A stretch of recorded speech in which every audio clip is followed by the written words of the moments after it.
So they start off SmackDown. Hey, I'm JP Outlaw, by the way, your favorite color commentator, the voice that makes them moist.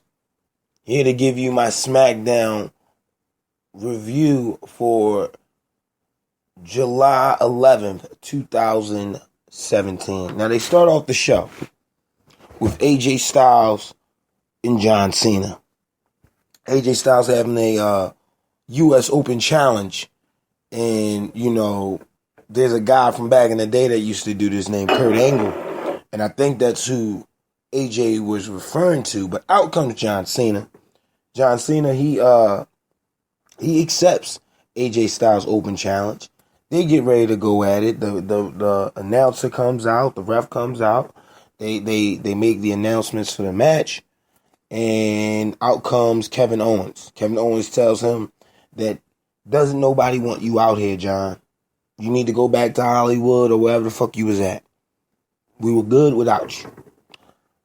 John Cena responds, it's not the fact that don't nobody want to see me. It's the fact that you can't see me. And again, I think that was a play on the big breakdown that happened on Raw with Samoa Joe, Roman, and Brock Lesnar. So I think they was playing up to that. So out comes Rusev. He attacks John Cena. Kevin Owens attacks AJ Styles. And the Hills walk away looking strong in the opening segment of the show. First match of the night, Tyler Dillinger versus Jinder Mahal. Tyler Dillinger got a big fucking pop. Why isn't he on TV? Why isn't he challenging for the U.S. title? What the fuck are you going to do with Ty Dillinger? These are the questions that I have to ask the WWE because it makes no sense. It makes no sense. If I check my notes, I think the last time Ty was on Smackdown was maybe 2-3 months ago. So maybe even longer than that. I know outside of the Royal Rumble for the number one contender, which at this point made no fucking sense because you decided to give AJ Styles the title any fucking way. But anyway, Jinder Mahal cuts a promo after the match on Randy Orton, telling him that he's afraid and that the 3 billion people in Punjabi, in India, forgive me, will be there to egg him on, not in attendance, but, spiritually, be there to egg him on to win and retain the WWE World Heavyweight Championship in a Punjabi prison match against Randy Orton. Now, no Randy this week, which I find funny for this this episode of SmackDown Live. Of course, he had to take some time off going into Battleground, and I think after Battleground he's going to take a little bit more time, which is fine. I expect him to do that. Another match with Xavier Wood and Jey Uso. So, the Usos doing their day one shit, and interfering with the match. I think Jimmy pulled the leg of Xavier Wood. Big E and Kofi sees it on the other side. They try to interfere. The ref sends them and Jimmy to the back, which leaves an opening for Xavier Wood to pull off a couple of his signature moves and pick up the win. Now, backstage with Shane McMahon, Becky Lynch, Naomi, Charlotte, Tamina, Lana, Carmella, and Natty. They start off this segment backstage with Shane McMahon talking to Daniel Bryan on the phone, reminding Daniel Bryan that nobody misses James Ellsworth. So definitely a good call. I agree. All the women on SmackDown are looking for a title shot. They feel as though it's their time, and they don't want to see Lana again. If you give it to Lana again, everybody's going to lose their shit, apparently. Shane McMahon makes an announcement of a 5-way battle royal to determine the number one contender at Battleground for SummerSlam. Now, that's cool. What the fuck is Naomi going to do for Battleground? You got to give her something to do. I wouldn't mind her going up against Maria Kanellis. And I think that would be a great match. It'll also get Naomi to rub against a seasoned vet. Yeah,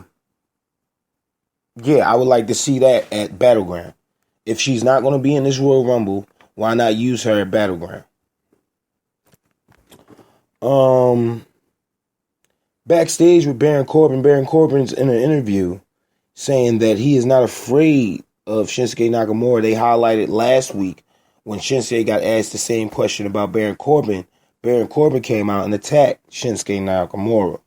And this was just pretty much before they went into their match later on today. Now, they didn't have a match because it was like immediately after this backstage segment. They didn't have a match. Baron Corbin came out and attacked him. Shinsuke battled back. Shinsuke came out and attacked Baron Corbin. Shinsuke battled back.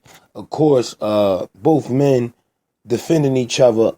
Shinsuke walks away looking strong, standing tall in the ring, while Baron Corbin walks up the ramp holding his noggin. All right. Tag team match with Becky Lynch, Charlotte versus Naomi and Tamina. Now, this was a pretty decent match. I'm not going to give it the match of the night. Pretty decent match by all four women.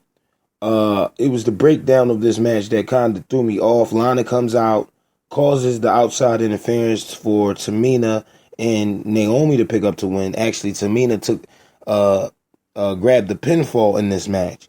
So my question is, what are you going to do with Lana and Tamina? Are you running a bodyguard angle with Lana and Tamina? And if you are, I think that's a waste of Tamina. I really do. I think Tamina should be SmackDown's Nia Jax. Just to make a notable mention, the last part may be a little out of order. I wanted to touch on, it's not in my notes, but I wanted to touch on Mike Bennett and Maria Kanellis. Of course, Maria Kanellis wanted an apology from Sami Zayn. She knocks on the door and asks for Sami Zayn on the male locker room. Out comes Chad Gable. Chad Gable says to her, "Who you looking for?" And she says, "I'm looking for Sami Zayn. He owes me an apology." And the nickname that freaking Chad Gable gave Sami Zayn is fucking hilarious. He's a grown man. I think that's funny. So it's another backstage segment. Sami Zayn winds up catching up with Maria Kanellis and Mike Bennett. And he asks the question that everybody's asking. Mike, are you going to ever perform in a fucking ring? Mike Bennett is a pretty good heel if you use him right. And I think that the gimmick he's in isn't perfect, but you can still use Mike Bennett on SmackDown TV, even on SmackDown pay-per-views. I don't get why he's not being featured in an in-ring capacity versus just backstage promos with Maria Kanellis. Now, I think what they're trying to do is give Mike Bennett the time to adjust to the in-ring style. I know the WWE likes to run a lot of dark matches, so they may be using him in another capacity somewhere else, waiting to put him on TV. Same thing they did with Lana. I think how they did it with Lana was dumb. I think Lana should have been working her way to the title. It would have been a better story. You could have had Lana go up against Naomi or Lana go up against Charlotte, because I still think Charlotte will eventually get the title the SmackDown. So, with that being said, you could have built Lana a little bit more, have her take the title off of either woman, And they can have a little bit of a feud leading up into the Royal Rumble. Because I think you have Survivor Series, 2 pay-per-views, and then the Rumble. So they could have put a little bit more build behind that. The Fashion Police come up with a new gimmick. Walker Texas Ranger gimmick. And I thought, when I first seen it, I'm like, okay, now they're going to get sued. Now, but knowing the WWE, they asked Chuck Norris for permission also to use his likeness on the show. So they had to get permission from Chuck Norris to make that happen. I thought it was fucking hilarious. You got fucking Fandango and Tyler Breeze dressed up in this cowboy gimmick. And Fandango's on a horse. Tyler Breeze has the bull rope. And they're getting ready to interrogate one of the hype bros, Zack Ryder. So, he runs up on, Fandango runs up on Zack Ryder. Zack Ryder is like, what the fuck are you doing? Fandango's like, man, I'm trying to get to the bottom of who fucked up our office. And soon as Zack Ryder starts saying something, he tells Tyler Breeze to come out with the rope. He goes to go bull rope him or whatever. Tyler Breeze entangled himself the fuck up. Hilarious. Out comes Mojo Rawley. Mojo Rawley's like, yeah, we don't do shady shit like that. And then, Zack Ryder was like, yeah, like throw your tag team partner over the top rope, eliminating him from even contending for the number 1 contendership for the U.S. title. And he was like, yo, that was last week. Let that shit go. I'm here to win. The tag team goes with you, bruh. Let's make it happen. So that's pretty much how that segment ends. Tyler Breeze and Fandango have yet to figure out who trashed their office. They walk away with saying that it was a ghost and something else, and then they can bond them together. So next week it'll be a Fashion Police file, like X-Files, but like Fashion Police files. So that's curious. I want to see how they play up to the X-Files. And for the main event, John Cena, AJ Styles versus Rusev and KO. Of course, I like KO. I like John Cena. I like AJ Styles. I don't really too much care for John Cena, but he's tolerable now. Not when you got Roman Reigns or Monday Night Raw fucking shit up. John Cena is tolerable. I'm not really against Rusev. I would have put Rusev where Jinder Mahal is. At least with Rusev, you have an already decorated champion. So, decent match. This, of course, went the distance. John Cena and AJ Styles wound up picking up the win clean, by the way.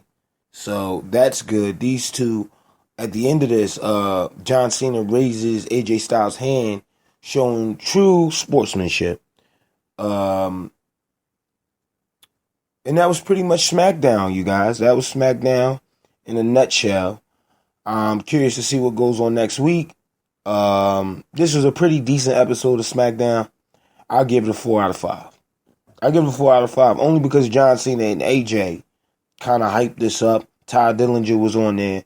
And the Fashion Files police thing. I thought that was funny. So I'll give it a 4 out of 5. As always, check out the Labcast, my man. You take your time and you go through our catalog. We have Dream Match Saturday up there. We also have the JP show where you get up-to-date breaking news as soon as I get it. So, if I don't talk about it on one of the JP extras, of course you'll get it on the JP show, which is on the weekend. 12 o'clock start time. You can't miss it. And I'm going to start going live with that. But I'll make another announcement on the day that I go live. Check us out on Wrestling Mino. We are up to 733 fans. So that's pretty good. You guys. I like what we're doing over there. I might make, exclusively, something for you guys. Because I think that Wrestling Amino is the majority of my fan base. And I would like to get more stuff out there so everybody can enjoy the smooth stylings of JP, the Outlaw. As always, I am him, and I am out of here, you guys. Y'all be safe, and I'll see you.